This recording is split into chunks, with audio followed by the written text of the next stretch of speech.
What's up YouTube, I'm Guy, and today on the channel we're checking out a dive watch. As I'm sure you could have guessed by seeing the title of this video, what we're looking at is the Ginault Ocean Rover. I was asked by Ginault, and let me preface this by saying that I'm not 100% sure. Is it Ginault? Is it Ginault? I've heard it pronounced several different ways.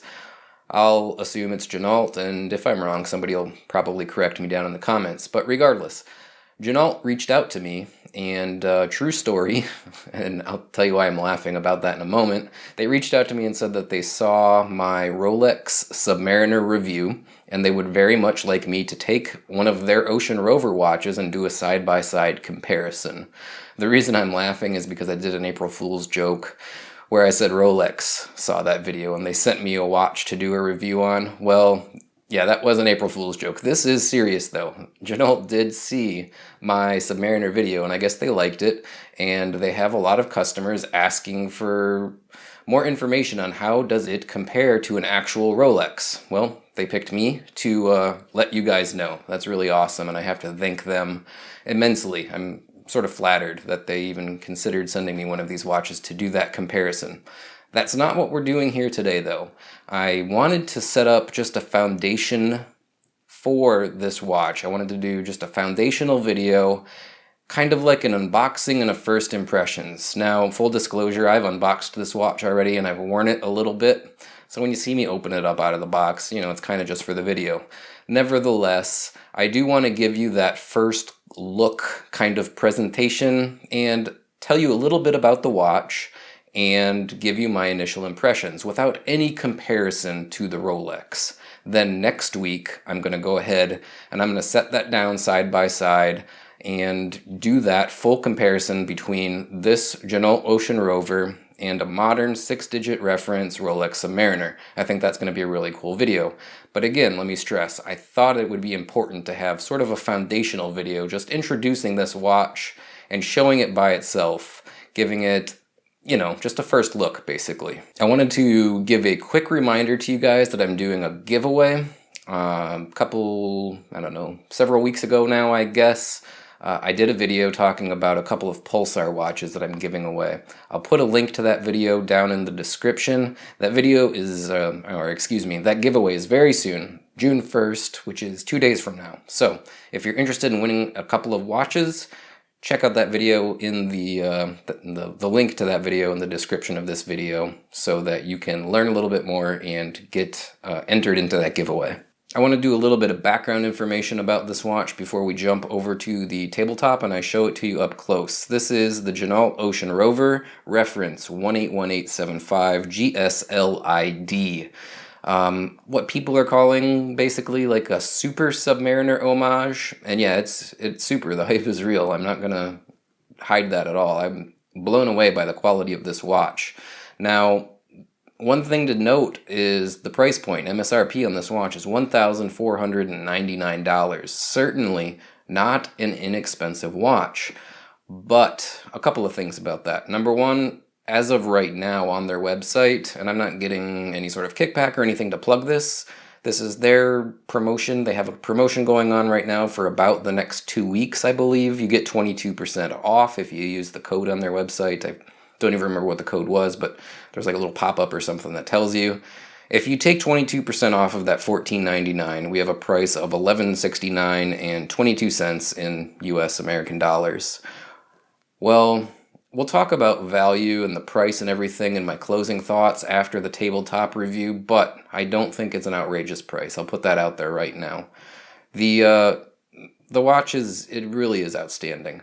I'm going to dive over here, pun intended, to the tabletop, and we're going to look at that watch up close. Then I'll come back over here, close out with my final thoughts, and, you know, end this video. Well, like I said, guys, I wanted to do sort of an introduction, a foundational video, just setting up what this watch is all about before we do that big comparison video between the Ginault Ocean Rover and the Rolex Submariner. So here we have it. We're going to do sort of like an unboxing style video, I guess. And like I had mentioned in the intro, I believe I said it. If I didn't, I'll reiterate now. I have already opened this up and I've already worn it for a week or so.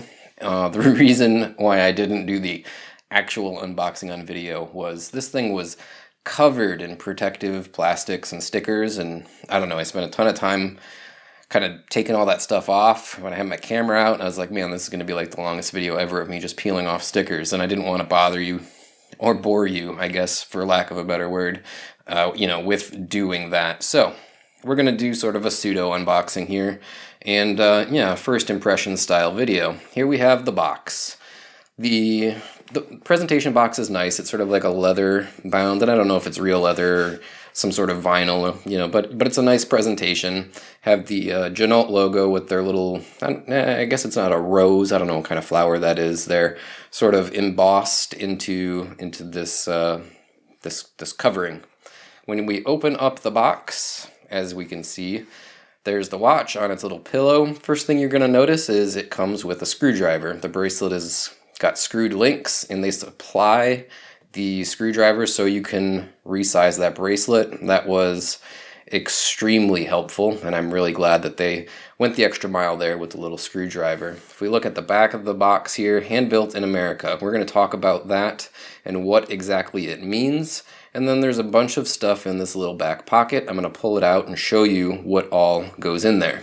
So first things first, I stored my spare links in that back little area. So that's the 3 links that I took out of the bracelet.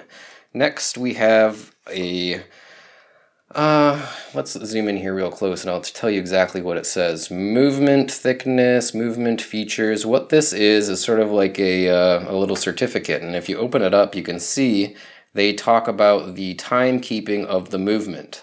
Now, a short answer on this is that over the course of 6 weeks, this watch is adjusted in 5 different positions. We'll talk about this more when we go on to the movement section of the review, but suffice to say, I'm really impressed that so much effort goes into regulating and adjusting this movement for us before we even get it.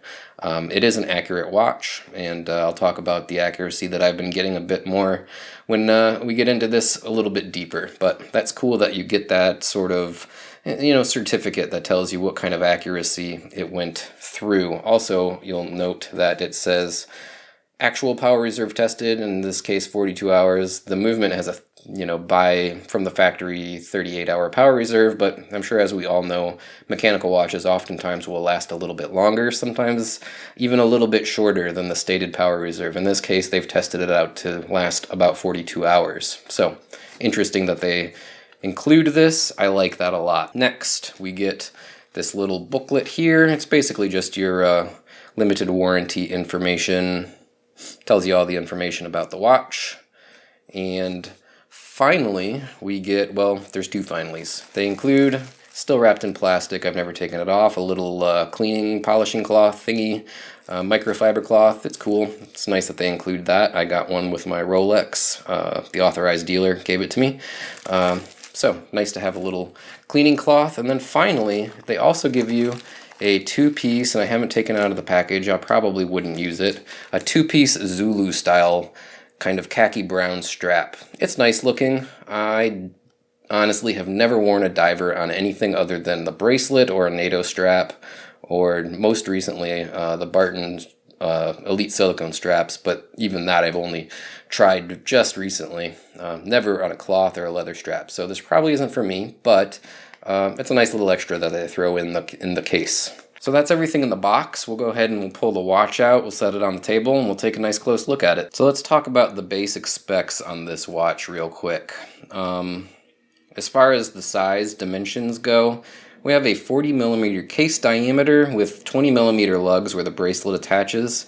I got a thickness on my caliper of roughly 13mm, and lug to lug from one extremity to the other of the watch's case, I got around 47mm, maybe just slightly a hair over. So overall, excellent proportions. They tell me that the proportions of this case are nearly identical to the older style 5-digit reference 16610 Rolex Submariner. So if you like that older style Submariner case design, this is, I guess, nearly a 1-for-1 reproduction or representation of that old style Submariner. Now it's interesting, there's a couple of other things about this watch that are very much like the new Submariner, the 6-digit 116610. We'll talk about all that stuff in a great deal of depth when I do the side-by-side next week, the side-by-side comparison with the actual Rolex. But for now, we're just talking about this watch in its own right, and I'm not going to get too heavy on that stuff. Basic specs about this watch: it is 300-meter water resistant. The construction is 316L. We do have a sapphire crystal, and as you can see, there's a date magnifier over the date window at the 3 o'clock position. 120 click unidirectional bezel with an aluminum insert, and stainless steel bracelet, as you can see here, which does have an outstanding clasp. We're going to talk about all this stuff when we do close-ups on each individual aspect of the watch. Now, the watch's case is the first thing I want to talk about, and as I had mentioned, it's basically a one-for-one representation of a 5-digit Submariner. It is beautifully finished. The sides of the case, or the flanks, are a nice high mirror polish with very nice brushing on the tops of the lugs, basically the tops of the case, and that brushing matches up nicely on the bracelet as well. We'll look at the bracelet's fit and finish a little bit more closely in a few minutes. Over on the right hand side of the case, of course, we have the crown, protected by somewhat undersized crown guards. When I say undersized, I want to qualify that by saying that undersized compared to a modern Rolex Submariner. I would say that it's probably appropriately sized if we were comparing it to an older, more vintage style Submariner. But the case finishing, it is outstanding. If we look at the lugs here, you can see they're nice, thin, tapering down to a very solid point. All of the edges on the case are just, flawless. And if we zoom in really close here, people probably are going to like this. There's a nice chamfered edge on the case. I don't know how well it's going to show up, but on this top edge here going down, it's got a really nice clean chamfered edge on all sides of the case. I think people are going to like that. That's a kind of a complaint that I hear people talk about on the newer Submariners, is they got rid of those chamfers on the edge of the case 10 years ago or whenever they came out with the new style. This does retain that, and it looks great. I'll be honest, like at wrist length distance away, I can't even see it. Maybe you have better eyesight than me and you'll notice it or be able to pick it up a little bit better. But on camera here, zoomed in nice and close, it's apparent, and it does look good. It's really very nicely finished. The back side of the case does have a screw-in case back, very nicely done as well. There is just a little bit of engraving there, the Ginault name, stainless steel. I think it's like the reference number or serial number. It's a little hard to pick up on camera here with my lighting, but and then a smooth brushed finish on the center of the case. Overall, though, it's a beautiful presentation, and it is very, very exquisitely finished. It's pretty much that like jewelry level luxury watch quality. Honestly, it's really, really well done. We'll talk about the crown here. This is a true triple lock crown, just like you have on the Rolex Submariner. And if you unscrew the crown, and let me tell you, the threading action of this crown is flawless, perfect. It's absolutely outstanding. If we can see in there, you can see there's the little rubber gasket, and then of course inside the crown stem tube area, there's obviously gaskets in there to give it that triple lock seal. The crown's texturing or knurling, it's done perfectly. It feels excellent. Hand winding it, that action is outstanding. And, screwing the crown back down, it's, basically flawless. Just a little downward pressure, give it a spin, and snug it down to the case. On the side of the crown is Ginault's logo there. It's that little, I don't know what kind of flower that is, a rose or a lotus or whatever. Very, very well done, very well defined. It looks outstanding. There's really no lack of attention to detail here on this watch. The crystal on this watch is, of course, a sapphire crystal. No anti-reflective coating, which, if we want to talk about, compared to Rolex, they also don't have anti-reflective coating. I want to say that I don't feel like I need AR coating on this watch. You pick up some reflection there. You can probably see my camera reflecting in the crystal a little bit, but it's not real bad. If we go over to, towards my lighting, of course, there's plenty of glare. The Probably a little bit of a shortcoming for me is on the Cyclops magnifier over the date window. Because there's no AR coating there, it can be in certain lighting situations a little bit difficult to read the date. And the date wheel is not a solid white date wheel. It's kind of that off-white, creamy gold color to match up with the bezel and the markers. So you just don't get that real punch of contrast there. It's not awful, but just a little bit of legibility problems in reading the date from time to time. Again, depending on your surroundings and the lighting situation that you're in. Otherwise, though, it's an excellent crystal. Again, sapphire, high quality, scratch resistant. We know everything already about sapphire. It's great. Next, we're going to move on to this bezel, and because of my lighting, I don't know how well it's going to pick up. This bezel's coloration is a very dark blue. It almost is looking black here on my camera. I don't know how it'll look once it's rendered out on the computer, but I'm trying to kind of get a good representation of that coloration. A dark blue bezel with these gold graduations or numerals and markers on the bezel. It matches up fairly well with the gold sand lume on the markers and handset of the dial. We'll talk about that lume more in a few minutes, but that's the reason that we have this gold coloration.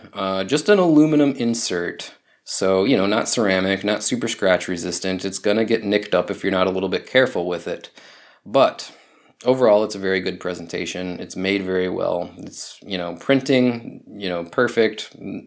Absolutely no problems with the insert. Up at the top, of course, we have a luminous pip or pearl at the 0 marker. Very standard, of course. Now the bezel assembly, the outer edge is kind of fluted, I guess you would say, to give you a nice grip, and moving or rotating the 120 click unidirectional bezel is perfect, silky smooth. Is it as good as my Submariner? Well, we'll talk about that a lot when we go into the comparison video that I'm going to do next week. But as I understand it, this is a very accurate representation of a 5-digit reference Submariner in the way that the rotating action works.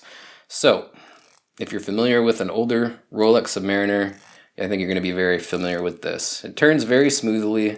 It's great. I don't have any real complaints with it. There's a little bit of backplay, but nothing that I would complain is a problem. The alignment of the 0 marker and the luminous pearl lines up with the hash marks or graduations on the dial for the minutes or second track perfectly. There's no misalignments or anything. Excellent execution all around on the bezel. Now we're going to come in real tight here and look at the dial and the handset. We have a nice black glossy dial. We have a typical Rolex presentation as far as the triangle marker at the 12 with baton markers at the 6 and 9, and then circle pips. All of these markers are, of course, applied markers with a very nice stainless steel outline or border. The handset is kind of interesting. It's a mil-sub handset. I don't remember the year. I was reading about it a little bit recently. There was a reference, though, called the mil-sub. And, of course, the Rolex Submariner that we all know and love for the last, decades and decades used a Mercedes-style handset. Well, this I can't talk, the sword-style handset that this is using was used briefly on a certain model of Rolex Submariner called the mil-sub. It was used by, I believe, the British military. I'm sure there's guys out there that know everything there is that'll probably be more than happy to fill me in down in the comments section, but I really like that they used this sword-style handset instead of a stereotypical Mercedes-style handset. It sets this apart a little bit. Yeah, the Submariner did use this style of hand briefly in certain models, but truth be told, if you ever wanted to go find a mil-sub vintage watch on the secondary market from, the 1950s or 60s or 70s, whenever they were produced years and years and years ago, as I understand it, it's like $100,000 price of entry. They're very rare. They're very, very expensive. The second hand in red, I think if this was a black bezel with, white printing on the bezel insert and just standard, not this golden sand lume on the dial, but just standard white lume, I think that red second hand would look great. In this color configuration, it's not bad. I don't hate it, But I'd prefer just a stainless steel second hand if, you know, it was up to me. Just matching the hour and minute hands. That would be fantastic in my opinion. This isn't bad though. Of course, the second hand has the lumed lollipop pip out at the, towards the end, not all the way at the end. And then there's just a little bit of a oversized portion on the counterbalance end of that second hand. But yeah, overall the handset's great. I really do like it quite a bit. Now the dial, these markers, this is like where they deviate a little bit in one regard. It's not a true one-to-one representation of a vintage Submariner because it has these larger maxi-sized plots on the dial for all of these, you know, markers. The triangle, all of the circle markers, the batons, they're all larger, much larger, 30% or so larger than you would find on an older vintage sub. I think that's a great decision that they made here. You know, they decided to use some of the best aspects from multiple different generations of Submariners, this mill sub style handset from the much older and rarer Submariners, the maxi dial from the newer ones, the more recent but of course now discontinued 5-digit model on the case here to get these nice slim lug configurations. It's like they took, you know, somebody's like, and I've seen people talk about this on the Rolex forums and different places online, like, oh, what would be the perfect Submariner? This configuration is pretty much it for a lot of people. I love that they used the maxi style dial on this watch. It looks great. I like that. And it goes, you know, really well with the overall flow and configuration of this watch. Now, the printing on the dial, of course, I think I mentioned it's a glossy dial. We have the Ginault logo with their little flower emblem. What is the writing there? It's like kinetic, I don't know, the hand's in the way, continuous date or something. And then on the bottom, Ocean Rover, 1,000 feet, 300 meters, submersible, maritime, precision chronometer. And then very down at the bottom, hand built in America. It, you know, very much looks like a sub. What can I say? It is, of course, like the super Submariner homage. Quality, outstanding. There's really no flaws in any of the, you know, the fit and finish, quality control, if you will. Everything's really done very, very well here. And, yeah, execution of the dial is outstanding. So let's talk about this bracelet. This is a oyster-style bracelet, you know. It is like a brand new, modern... If you went to the store and bought a Rolex Submariner, very, very similar to a brand new modern bracelet. Big deviation from that sort of vintage styling of the case. They made the right choice here again. Like I said, I think they made the right choice with going with a modern stylized version of the dial. They made a great choice with going with a modern version of an oyster bracelet. Solid end links, solid center links, polished on the sides, brushed on the end links and all of the mid links, and then a very nice fold-over safety latch clasp. Open that up with the hinged portion of the clasp, and then just an excellent solid metal machined swing arm. The blades are very robust. There's polished and then kind of like a bead or sandblasted center on this portion of the swing arm blades. The clasp itself, very high quality, machined, polished on the sides. But you know, here's the thing everyone's gonna love. It, just like the new Rolex Submariner, you have a flip up here and then the glide system. You can adjust it fore and aft and then seat it down to give you up to, I believe it's 20 millimeters of adjustability. Finishing on the clasp, brushed just like the bracelet. Very, very good, very nice, excellent presentation there. You know, the bracelet is really well done. Is it as nice as the Rolex's? Well, we're going to do a lot of comparison in that review video next week, but short answer is no. It's not quite as well done as the Rolex's. This portion of the watch, while the watch does say handmade or hand-built in America here on the dial and in the box, I believe that the bracelet is sourced from Asia. It's one of the few pieces of this watch that is, in fact, not manufactured in the United States. But, you know, probably a cost-saving measure if nothing else, and it is really, really well done. There's not a whole lot to complain about with this bracelet. Everybody loves this adjustability of the glide lock system on the Rolex, and we have it here as well. Now, I did mention, I think, earlier, screw links. See if I can get the camera to focus here. There we go. Yep, screwed in links. So adjusting, taking out the size, what am I trying to say? Removing links to adjust the size of the bracelet, extremely simple with the included screwdriver that they give you. It took me all of 5 minutes to adjust this bracelet. Overall, a really well done bracelet. It's very nice. That's really all there is to say about it. I didn't talk about the Lume when we were talking about the dial and handsets. I will bring in a quick shot of the Lume for you guys. It's well done. They call this the Gold Sand Lume, and it's nice, it's bright, it's long lasting. If I zoom in on the dial here really closely, you'll be able to tell why it's called the Gold Sand Lume. It's because of the coloration. It's this, golden coloration, but if you can see in the video, and I don't know if it'll pick up, it does have almost this sandy texture to the Lume. I'm not sure it's showing here on camera, but it's a nice presentation. It's very functional, it's bright, it's pretty long lasting. I just forgot to mention the Lume when we were talking about the dial, and I wanted to touch on that here briefly. Finally, what is there to still cover? The movement of this watch. This watch uses what they call the caliber 7275. The 7275 is essentially a clone of the Swiss ETA 2824-2. For all intents and purposes, it's about the same thing. It's 25 joule movement, 28,800 vibrations per hour in the way it runs, for lack of a better phrase. 38-hour power reserve. I did mention that this watch is adjusted at the factory in 5 positions over the course of 6 weeks. So let's bring that little paperwork back over here and look at that real quick. So here is the movement, I don't know, certification if you want to call it that. You can see on the left-hand side we have CH, 9H, 6H, 3H, FH. That is crown up, 9 o'clock high, 6 o'clock high, 3 o'clock high, and FH maybe is crown down. I don't know why they call CH crown up, or not crown up, I'm sorry, dial up. Crown up would be 3 high, right? Dial up, FH maybe does dial down. I'd have to double check why watchmakers use that terminology or abbreviation system. I'm not entirely sure.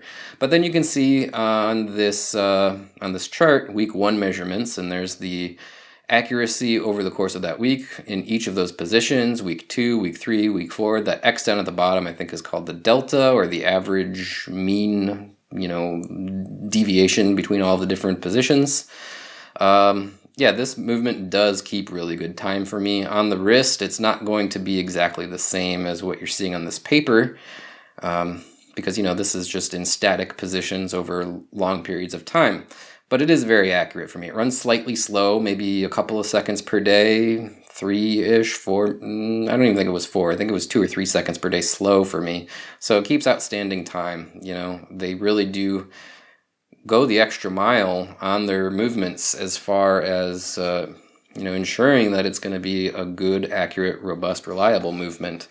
And, that's what we get out of the ETA 2824-2. Now, the question is, why is it a clone? Why isn't it an actual ETA? That's going to go on to sort of a secondary discussion about the term, and if we look at the bottom of the dial here, it says, hand-built in America. I suspect that the reason that this is a clone of the 2824 is because they wanted to manufacture their own movement, and they wanted it to be made domestically in the United States. That was important to the company, that was important to the watchmaker that is behind this design. They wanted as most as possible built in the USA watch, and I think that's why they went with the clone. Now, what of this watch is actually built in the United States, actually manufactured? It's almost everything, as far as the case, the crown, the bezel assembly, the bezel insert, the dial and hands. Everything is built or manufactured in the United States. The exceptions are the bracelet is sourced from an Asian country, and they didn't tell me which one, but doesn't really matter. And then also on the movement, there's a few parts of the movement that aren't physically manufactured here in the US. The hairspring, the mainspring, all of the synthetic sapphire jewels, and the shock absorbers. Everything else is manufactured right here. So I suspect that that is the reason that this is a clone of the 2824, not an actual ETA or an actual Sellita. They just wanted it to be as American made as possible, and I can respect that. I can see that they put a lot of time and effort into the movement, as well as the manufacturing of the rest of this watch. And, you know, being an American myself, a little tinge of patriotism, if you will, I appreciate all of the effort that they went through to have a watch of this quality and caliber built here in the States. All right, we're going to hop back over to the studio view. I'm going to close this out with my final thoughts, so stick with me for a few more minutes for that. And yeah, don't forget, next week we're going to do side-by-side review and comparison with the, you know, the venerable Rolex Submariner 6-digit modern reference. So what are my final thoughts on the Ginault Ocean Rover, reference number 181875GSLID?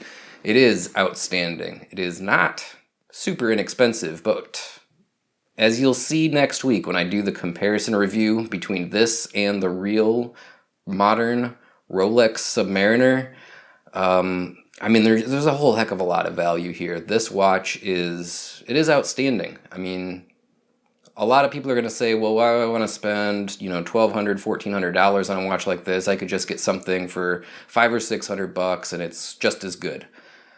Well, in my experience, no, you can't. I've reviewed a lot of watches, a lot of Seikos. I've done the Glycine Combat Sub, Steinhardt Ocean 1. You are not going to get an equal quality watch for half the price that I'm aware of. I don't think they're out there. I mean, I've never seen one, and I've reviewed, you know, dozens and dozens and dozens of watches now.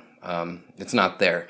Now, what about watches at, you know, roughly equal price points, around $1,000 or between $1,000 and $1,500? Well, admittedly, I don't have a lot of experience with dive watches in that price range to tell you how does it compare. But I mean, I would be shocked if it's as good as this. I mean, it's difficult to put into words how honestly outstanding this watch is. I'm surprised, and I'm saying this from the perspective of having had it and having been able to set it next to that Rolex and see how nicely machined, manufactured, and built that this watch is compared to that $8,500 Submariner that I own.